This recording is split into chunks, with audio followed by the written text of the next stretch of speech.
So, Scott Pilgrim. Scott Pilgrim vs. the World is a 2010 Edgar Wright film based off the comic series of the same name. It follows a 22-year-old Canadian burnout named Scott Pilgrim, played by Michael Cera, who is in a bit of a rut in his life. I mean, he doesn't have a job, the ex that just dumped him is now a super famous singer, and he's even caught in a rebound relationship with a high school girl named Knives Chow. When his friends and bandmates hear about this, they push him to be better and break up with her.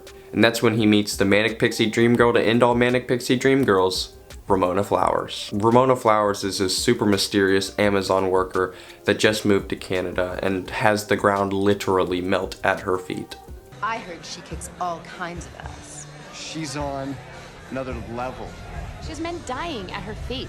She's got some battle scars, dude. Scott instantly falls in love with Ramona, eventually going on to date her. This is when Scott is contacted by a secret organization of Ramona's 7 evil exes. These exes wish to fight Scott in order for him to win Ramona's love. At the same time as all of this, his band recently entered in a battle of the bands and have to go to consecutive rounds. So I mean, it's a lot. When this movie released in 2010, it was a commercial failure. At the time, it had to compete with things like Despicable Me in the box office, The Expendables, and Inception. With a budget estimated around $90 million, it only ended up making around $47.7 million.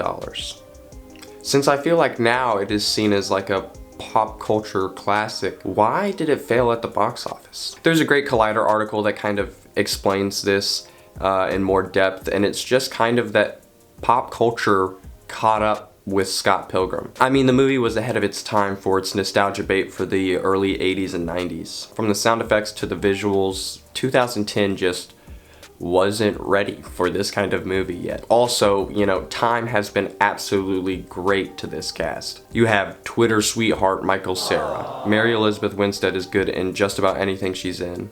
Aubrey Plaza in her breakout role, and fun fact, she got this in Parks and Rec in the same week. Kieran Culkin as Wallace, that's one of the funniest characters in the whole film, and this is obviously before his hit show Succession.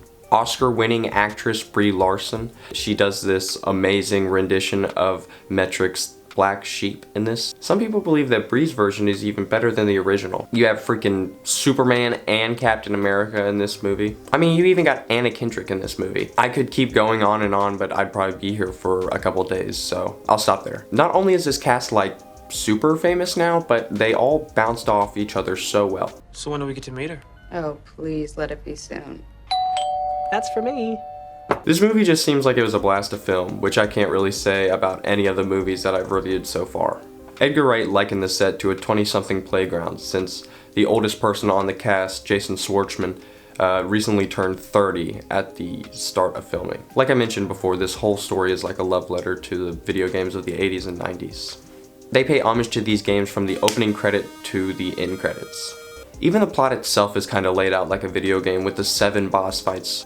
The 7 fights also kind of make for a great ticking clock to the finale of the movie. These video game / comic visuals are popping up every 10 seconds, and it does not bring the audience out of the movie at all, it actually enhances it.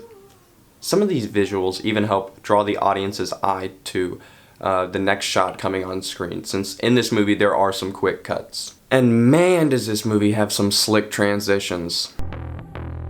Scott! What? You only played one note for that entire song. I mean, the wipes are done immaculately well, and some of them had my jaw on the floor at some points. And this was not only due to their creativity, but how easy they were to follow. Like I said, the sound design also harkens back to classic video games. For example, you hear Legend of Zelda sound effects whenever Scott is introducing Knives Chow to the bandmates, or the power-up noise when Scott gets another life. And the actual soundtrack for this movie is also incredible. I mean, I mentioned Brie Larson's rendition of Black Sheep. The original songs are just as good. For example, take the title sequence. It is so kinetic and fun. Knives Chow kind of serves as the audience surrogate as she's kind of blown away by what just happened. This already super stylized film cranks it all the way up to 11 whenever it comes to the fight scenes. It goes absolutely all in on its video game references. You get combo counters, you get extra lives, you even get the Tony Hawk Pro Skater combo thing. What? that's in a movie and it works. And the first action scene kind of plays out like an old kung fu movie. Both actors and the stunt doubles were covered in powder so that whenever they hit, you know, you could see the dust flying off and it really sells the impact. And this isn't the case for just the first one.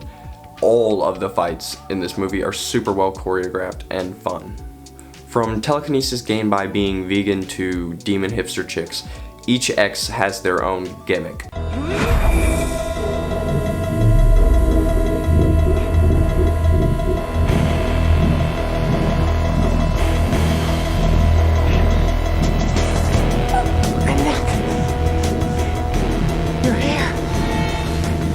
Didn't you know? Todd's vegan. As a first-time viewer, it's exciting to get to see, you know, these supernatural powers and the people in this world, first of all, not having any idea what the hell's going on, but more importantly, not really caring about what's going on. They're just kind of accepting it. Like, everything in this world is super strange and everybody accepts it, so as the audience we are kind of left accepting it too. I truly do not believe anybody else could have put together a Scott Pilgrim movie other than Edgar Wright. If we're getting down to brass tacks, Scott is an unlikable guy. He doesn't have any aspirations, he lives one step away from his mom's basement, and he's dating a high schooler as a rebound. However, the super witty writing from both Edgar Wright and the comic creator Brian O'Malley just saves these characters from becoming anything less than super likable. Hey, Como, you know everyone, right? Yeah, pretty much I do. You know this one girl with hair like this? Yes, that's Ramona Flowers. By the end of the movie, you are left wanting more. You know, you want to go to a Sex Bob-omb show. You want to have Wallace as a roommate. I think Edgar Wright works so well in this film because of how hands-on he was during every stage of the process. From storyboards to the editing bay to kissing Kieran Culkin on set just to set the mood. And he was doing it all. Even some of the little sketches of Brian O'Malley's original art were redrawn by Edgar Wright for the film. And I mean, having one singular vision is really key on most movies, if not all movies.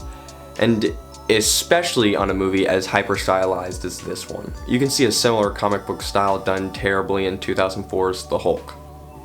If you're someone who has not seen this movie yet, I will let you know right now there are actually two endings. I actually like the alternate ending a little bit more, but I mean, regardless of the ending, this movie is certainly worth a watch. It will forever hold its place on the Mount Rushmore of comic book adaptations. Thanks!